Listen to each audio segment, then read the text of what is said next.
Dot, بس ان کا نام ڈاٹ ہے، بس انہوں نے جو اپنی آئی ڈی بنائی ہوگی تو اس میں ایک ڈاٹ بنا دیا ہے بس۔ مفتی صاحب میرا نام حبیب شاہ ہے، میں ضلع شاہ جہاں پور کے گاؤں ساوا نگر سے ہوں، میں آپ کا ایپیسوڈ 1 سے دیکھ رہا ہوں، یہ بھی سمانت کیے جائیں گے کیونکہ یہ بھی اولڈ از گولڈ ہیں۔ سنڈے کا بڑی بے صبری سے انتظار کرتا ہوں۔ اچھا، میرے 2 سوال ہیں، مجھے بہت امید ہے آپ جواب ضرور دیں گے۔ ایک، آدم سے لے کر اور آج تک جتنے بھی لوگ مر گئے، چاہے وہ نبی ہوں یا ولی ہوں یا کوئی عام انسان ہوں، کیا کوئی جنت یا جہنم میں گیا ہے یا قیامت کے بعد حساب ہونے کے بعد جائیں گے؟ دیکھیں میرے بھائی، پیغمبر جو ہے نا، پیغمبر تو سارے جنت میں آرام کر رہے ہیں، ٹھیک ہے، سارے جنت میں آرام کر رہے ہیں، اور پیغمبروں کے بارے میں ہمیں ادب اور سلیقے والا ورڈ یوز کرنا چاہیے۔ مر گئے ہیں یہ نہیں یوز کرنا چاہیے، وفات پا گئے ہیں، وصال ہو گیا ہے، پردہ فرما گئے، ایسے لفظ استعمال کرنا چاہیے، ٹھیک ہے۔ اب رہی بات یہ کہ جتنے بھی انسان ہیں وہ کیا جنت میں چلے گئے، تو دیکھیے مرنے کے بعد ایک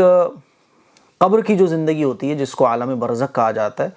ابھی جنت اور جہنم کا فیصلہ تو آخرت میں ہوگا، آخرت میں جنت اور جہنم کا فیصلہ ہوگا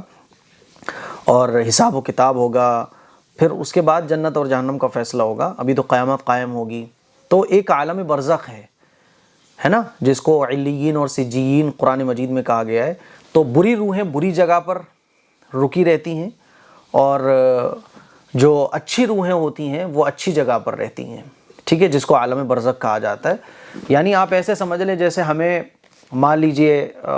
دہلی جانا ہو، یہاں یو پی سے دہلی جانا ہو یا کسی دوسرے شہر جانا ہو،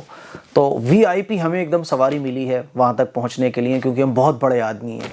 تو ہمیں سفر پتہ نہیں چلتا، ہماری جو گاڑی ہوگی وہ لگزیریس ہوگی اور تمام طرح کی اس میں سویدھائیں ہوں گی، ہے نا۔ دیکھا ہوگا آپ نے بڑے بڑے لوگوں کی جو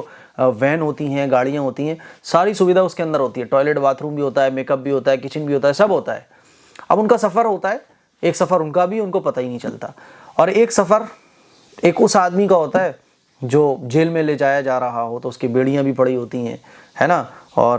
بیٹھا جگہ بھی اس کو کم ملی ہوتی ہے، تمام طرح کے تھپڑ اور پٹائیاں بھی اس کی ہو رہی ہوتی ہیں، تب اس کو لے کے جایا جا رہا ہوتا ہے جیل میں، تو ایک سفر اس کا بھی ہے۔ تو اسی طرح سے مرنے کے بعد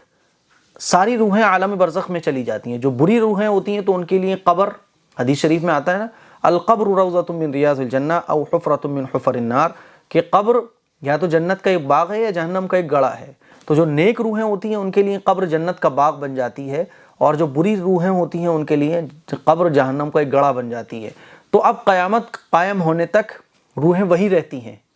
اور وہاں ان کا یہ سفر چل رہا ہے۔ جب قیامت قائم ہوگی اس کے بعد ساری روحوں کو قبروں سے دوبارہ اٹھایا جائے گا، پھر حساب و کتاب ہوگا، اور حضور علیہ الصلوۃ والسلام کے ساتھ جانے والے جنت میں چلے جائیں گے اور جہنمی جو ہیں وہ جہنم میں چلے جائیں گے، ٹھیک ہے۔ تو مجھے امید ہے یہ اچھے طریقے سے آپ کو سمجھ آ گیا ہوگا۔